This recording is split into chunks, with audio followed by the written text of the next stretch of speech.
जय श्री कृष्णा मेरे सभी बहन भाइयों के लिए। कैसे हो आप सब? भगवान की कृपा से सब बहुत अच्छे होंगे। मैं भी ठीक हूँ। स्वागत है आपका आपके यूट्यूब चैनल सरिता राघव में। तो जिन बहन भाइयों ने अभी तक चैनल को सब्सक्राइब नहीं किया है तो प्लीज़ वो पहले चैनल को सब्सक्राइब करें, लाइक करें और शेयर करें और अपनी इस बहन को ज़्यादा से ज़्यादा सपोर्ट करें। और आज ना मेरे हस्बैंड की आंखों में थोड़ा थोड़ा सा ऐसे कीचड़ सा आ रहा है, ये आप देखिए। ये आपको दिख रहा होगा, थोड़ी आंखें भी ऐसी हो रही है। मैंने थोड़ा पॉज दिया है, फिर से हो रहा है। तो मैं ना आई ड्रॉप डालती हूँ इनकी। आज आई ड्रॉप मतलब घर पे रखी तो है एक्स्ट्रा में, लेकिन जहाँ मैं रखती हूँ वहाँ पे नहीं है। तो आज मैं इनकी उसमें से निकालूंगी, एक दूसरी भी रखी हुई है। तो मैं देखो दिखाती हूँ इनकी दवाइयों का स्टॉक आपको। ये देखो, ये ना सारे के सारे थैले इनकी दवाइयों के ही हैं ये। और इस पे देखो हॉस्पिटल का नाम भी लिखा हुआ है सारे थैलों पे। ये शायद आपको दिख रहा हो तो ये हॉस्पिटल के ही थैले हैं सारे के सारे। ये देखो, ये सब इनकी दवाइयों का स्टॉक है यहाँ पे। ये सारी की सारी इतनी सारी दवाइयाँ रखी हुई हैं। और इसमें ही ये आई ड्रॉप भी, ये आई ड्रॉप भी मिल गई है इनकी। और देखो ये इतने सारे थैले हैं, ये अभी तो और भी हैं, आपको दिखाती हूँ। ये सारी की सारी इनकी यूज की चीज़ें हैं, दवाइयाँ हैं, और भी जो चीज़ें सामान में आती हैं ना वो है। और ये देखो ये लटका हुआ इनका ही हॉस्पिटल का। और ये देखो, ये इस वाले कट्टे में भी ना, इसमें वैसा सामान है। ये सारा का सारा इन्हीं के यूज का है। ये भी देखो, इस कट्टे में भी मैंने इनकी ही भर दी है दवाइयाँ वगैरह जो भी हैं इनका ही। मैं जो वैसी चीज़ें ना जो यूज में कम आती हैं, कभी कभी जैसे यूज में लेना होता है मुझे, तो वो मैंने इसमें रख दिया है। ये देखो, जैसे ये है, कॉलर है इसमें। और ये पैर का है, जो पैर में इनके बांधा जाता था, ये वाला। ये देखो, ये पैर का है। और बहुत सारी चीज़ें हैं इसमें, ऐसी ही चीज़ें हैं जो यूज में थोड़ी कम आती हैं, तो वो मैंने इसमें रख दी हैं कट्टे में भर के, क्योंकि यहाँ कोई वैसी जगह तो है नहीं है। बाकी जो यूज में मैं लेती रहती हूँ, जैसे सक्शन करने के लिए जो इनकी वो नली सी होती है ना, वो तो डेली बदली जाती है इनकी। तो वो देखो इसमें है, उतर ही गया निकल गया, बाद में टांग दूंगी मैं इसको। तो ये सारी की सारी चीज़ें देखो, ये दवाएं हैं, मतलब बहुत सारा सामान है। और वहाँ पे जो रखा हुआ है, जो मैं हर समय ही यूज़ में होता है, दवा वगैरह देती हूँ, तो वो तो वहाँ पे रखा ही है, आपने देखा है। यहाँ पे मैं रखती हूँ क्योंकि वो तो हर समय यूज़ में आता ही आता है। जैसे ये वाला सामान है, ये इनके यहाँ तक के रखा हुआ है। तो अब मैं इनके डाल दूँगी आँख में आई ड्रॉप। हाँ लड्डू, खोलो। हाँ काना,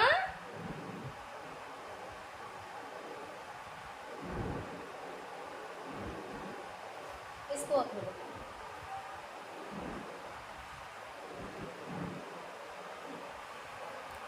ड्रॉप पड़ गई है इनके। तो मेरे कुछ बहन भाई हैं जो मुझसे बहुत दिनों से कमेंट में पूछते थे, और मैं जवाब नहीं दे पाती हूँ ज़्यादातर, कि मतलब मेरे हस्बैंड में कितना इम्प्रूवमेंट है पहले से, और कितना फ़ायदा हुआ है, और डॉक्टर्स क्या बोलते हैं इनके लिए, मतलब कितने दिनों में ये ठीक हो जाएंगे, ऐसे सभी पूछते हैं। तो इम्प्रूवमेंट तो इनमें पहले से बहुत ज़्यादा है, क्योंकि 2 साल भी बहुत ज़्यादा होते हैं। 2 साल में आप इनकी बॉडी में देख सकते हैं। तो हाथ पैर वगैरह इनके बिल्कुल सही चलते हैं। बस एक ये है कि इनके जो पैर है ना, वो थोड़े कमज़ोर हैं, पहले के जैसे नहीं है, बहुत पतले हैं। इनकी ऊपर की बॉडी के अकॉर्डिंग इनके पैर बहुत पतले हैं। और एक जो हाथ है ना, वो थोड़ा कमज़ोर है और पूरा नहीं खुलता है, वो बस इतना है। बाकी बॉडी इनकी सही चलती है। और इनको इतना भी महसूस होता है पहले के अकॉर्डिंग, जैसे इनके कोई पास आता है तो इनको पता चलता है कि मेरे पास कोई आ गया है। इनको पता रहता है कि मेरे पास कोई आ गया है, क्योंकि जैसे ही इनके पास पहुंचो तो ये तुरंत उसे खींचने के लिए, मारने के लिए, कभी कभी खुश भी होते हैं देख के। मतलब इस तरह की एक्टिविटी ये करते हैं। और हम जिस तरफ जाते हैं उसी तरफ करते हैं। तो इन्हें ये पता रहता है मेरे पास कोई है और किस तरफ से आ रहा है, किस तरफ को जा रहा है, ये चीज़ इन्हें पता है पहले। इससे पहले कुछ भी नहीं था उस टाइम। आँखें भी इन्होंने 1 महीने से ज़्यादा टाइम से इन्होंने आँख खोली थी, 1 महीने से भी ज़्यादा टाइम हो गया था उस टाइम। उसके बाद फिर इनका जो लेफ़्ट हैंड है ना, जिस तरफ इनकी चोट, क्योंकि इनकी जो चोट है ना लेफ़्ट साइड में ही है, मैंने एक ब्लॉग में डाला भी है शायद, अगर आपने देखा हो तो। उसमें इनकी जो चोट है ना वो क्लियर दिख रही है। अब इनकी चोट महसूस ही नहीं होती है, बस थोड़ा सा निशान है उनके, मैं अभी आपको दिखाती हूँ। थोड़ा सा नहीं है, यहाँ से है, पूरे लेफ्ट हैंड पे था इनके, यहाँ से लेके यहाँ तक ये पूरा फटा हुआ है, इनका अलग हो गया था। मतलब जो सिर की गहराई है ना वो बहुत ज़्यादा थी, और इनकी जो ब्लडिंग हुई थी वो बहुत ज़्यादा हुई थी। तो देखो ये इनकी चोट थी, ये आपको दिख रही होगी, यहाँ से लेके थी, ये आइज पे से लेके यहाँ से बस आँख बच गई है भगवान की कृपा से। और ये देखो यहाँ तक, ये सिर कैसे दिखाऊं, दिख रहा नहीं है,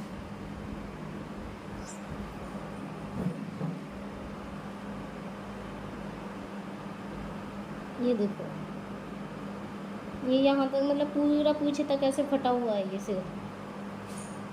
ये देखो लाइन, ये दिख रही है आपको, ये यहाँ पीछे तक ये पूरी है लाइन सी, यहाँ से लेके ये देखो। तो ये चोट थी इनके सिर में।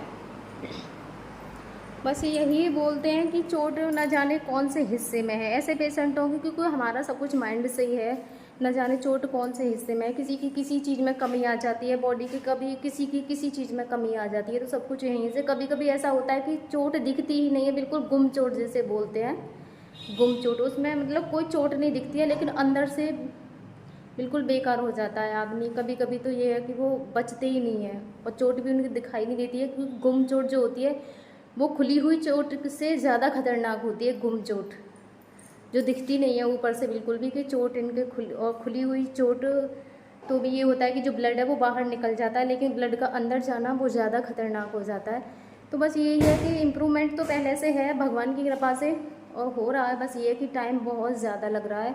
सबसे बड़ी परेशानी है कि ये पहचानते नहीं है बिल्कुल भी। इन्हें ये पता है कि मेरे पास कोई है, लेकिन ये नहीं पता कि ये कौन है, इनके पास कौन है। बच्चे भी हैं, उस दिन लड़का गया इनके पास में, मतलब यही है कि उस दिन यहाँ से उसको नोचा। मैंने बच्चों को से मना कर रखा है कि अगर मैं पास ना हूँ तो आप इनके पास मत जाया करो बिल्कुल भी। यहाँ से ऐसे मतलब ले गए उसका, निकाल के पूरा ब्लड निकल आया था उसके कंधे पे से। तो बच्चे भी कभी कभी ऐसे हैं कि मैं होती हूँ तो फिर तो मैं ध्यान रखती ही हूँ, लेकिन मैंने कहा अगर मैं नहीं हूँ तो बिल्कुल इनके पास जाना नहीं है, क्योंकि इन्हें तो बेचारों को कुछ पता ही नहीं है कि मैं क्या कर रहा हूँ, क्या नहीं कर रहा हूँ, मैं कौन हूँ ना, ये नहीं पता कि मैं खुद कौन हूँ। तो बस यही है, डॉक्टर्स भी कोई टाइम नहीं देते हैं इनका ठीक होने का, वो कुछ भी नहीं बोलते हैं, बस ये बताते हैं कि ठीक हो जाएंगे, लेकिन कितना समय लगेगा ये हम नहीं बता सकते, क्योंकि ऐसे पेशेंटों के बारे में कोई टाइम नहीं होता, ना ही वो बता सकते हैं। और इनका जो माइंड है उसे डैमेज बताते हैं। वो ये बोलते हैं बस भगवान की कृपा है कि ये बच गई, यही बहुत बड़ी बात है। तो बस यही है, मैं क्या बताऊँ। बोलते हैं कि जो भी है इनके माइंड के ऊपर है, हो सकता है इनकी जो मेमोरी है वो कल ही आ जाए, और महीनों में भी आए और सालों लग जाए। तो मतलब ऐसे उसकी कोई गारंटी नहीं होती है ऐसे पेशेंटों की, कितना समय लगेगा कितना नहीं लगेगा। और जब वैसे इम्प्रूवमेंट होता है तो ठीक होने के चांस बहुत ज़्यादा होते हैं, और मेरे हस्बैंड में इम्प्रूवमेंट है, उनकी बॉडी भी आपने देखी है। बस इतना है कि पहचानते नहीं है, सबसे बड़ी समस्या है। बस मुझे ऐसे लगता है कि बस एक बार पहचान लें, उसके बाद चाहे कितना भी समय लगे इनको ठीक होने में, बस पहचान लें अपनी जो समस्या है वो मुझे बताएं, और कि मुझे क्या परेशानी है, मुझे क्या खाना है, कुछ भी है, कुछ भी परेशानी हो, कितनी परेशानियाँ होती हैं हम नॉर्मल आदमियों को भी, तो हम ये कुछ भी नहीं बता सकते। बस तो सोचिए कितनी दिक्कत होती होगी। ऊपर से डॉक्टर्स भी कोई जवाब नहीं देते हैं, ना ही कोई गारंटी लेते हैं, बस ये बोल देते हैं कि हम कोई गारंटी नहीं ले सकते। तो सब कुछ भगवान के भरोसे है। अब तो जो भी है होने को कल हो जाए, महीने लग जाएं और सालों भी लग सकते हैं। तो बस आप सभी से हाथ जोड़ के रिक्वेस्ट है कि आप सब मेरा साथ में छोड़िएगा, क्योंकि आप सबके सहयोग से ही मैं अपने हस्बैंड को ठीक कर सकती हूँ। मुझे नहीं पता कि इनको ठीक होने में कितना समय लगेगा और कितने दिन इनका इलाज चलेगा, लेकिन जो भी है सब कुछ आपके ही भरोसे है, क्योंकि आप सबका सहयोग बना रहा और आप सबने मुझे इसी तरह से साथ दिया, तो मेरे हस्बैंड के इलाज में ना कोई कमी नहीं आएगी बिल्कुल भी, और मैं इनको ठीक कर लूँगी। अब भी देखो देखो कैसे देख रहे हैं। हाँ, क्या हुआ, क्या हुआ, क्या है, बात करनी है आपको? देखो हाथ पकड़ रखा है और ऐसे देख रहे हैं, क्या है, देख लो, आप भी बोल दो ना, प्लीज़ मुझे सब सपोर्ट करो जिससे मैं ठीक हो जाऊँ। बोलो जल्दी, बोल दो। मुझे ही देखोगे बस, मुझे ही देखोगे। हाँ, आप कुछ बोल भी दो, जल्दी बोलो। बोल दो ना, मैं हो जाऊंगा ठीक, बहुत जल्दी हो जाऊंगा, बहुत जल्दी हो जाऊंगा। जल्दी बोलो चलो, क्योंकि बस इनके लिए तो ज़रूरत है, एक अच्छी ट्रीटमेंट की ज़रूरत है, और ये ठीक हो जाएंगे। और इनका भी आशीर्वाद अपने बच्चों पे बना रहेगा, जिसकी बहुत ज़्यादा ज़रूरत है। हर बच्चे को अपने पिता की ज़रूरत होती है। माँ तो है उनकी, लेकिन पिता बहुत ज़्यादा ज़रूरी होता है। कि माँ के लिए ना मुश्किलें बहुत ज़्यादा होती है। एक तो उसको हर चीज़ बहुत ज़्यादा सोच समझ के करनी होती है, क्योंकि औरतें जो होती है ना, उसको रोकने और टोकने वाले बहुत ज़्यादा होते हैं। चाहे वो कितनी भी अच्छी हो, कितना भी अच्छा कर ले, लेकिन उसके लिए रोकने वाले बहुत आ जाते हैं, उसकी अच्छाइयाँ नहीं देखते हैं। क्योंकि जब अगर सारी जिम्मेदारी किसी औरत के ऊपर आती है तो सब कुछ देखना पड़ता है, लेकिन हर चीज़ उसे बहुत ज़्यादा सोच के करनी पड़ती है। ये सब आप बहुत अच्छे से जानते हो। हर औरत के सामने यही समस्या होती है, आदमी को ना कोई रोकेगा ना कोई टोकेगा, चाहे वो कितना भी गलत हो उसके लिए कोई नहीं बोलेगा। औरत चाहे कितनी भी अच्छी हो, लेकिन उसके लिए थोड़े से भी उस पर उंगली उठा दी जाती है और उसके लिए बहुत कुछ बोल दिया जाता है, चाहे वो कितना भी कुछ कर ले। ये सब आप बहुत अच्छे से जानते हो। तो बस मैं आप सबसे रिक्वेस्ट करती हूँ कि आप बस ऐसे ही सहयोग बनाए रखें। मेरे हस्बैंड बस इतने हो जाएं कि ये बोलने लगें और पहचानने लगें, सारी समस्या का समाधान हो जाएगा सिर्फ एक इनके बोलने से ही। धन्यवाद मेरे सभी बहन भाइयों को, और अपनी इस बहन को इतना ज़्यादा सहयोग और सपोर्ट करने के लिए, क्योंकि आप सबने मुझे बहुत ज़्यादा सपोर्ट किया हर तरीके से। मेरी फैमिली बहुत अच्छी है, और इसी तरीके से बस आप रहना, बदलना नहीं कभी।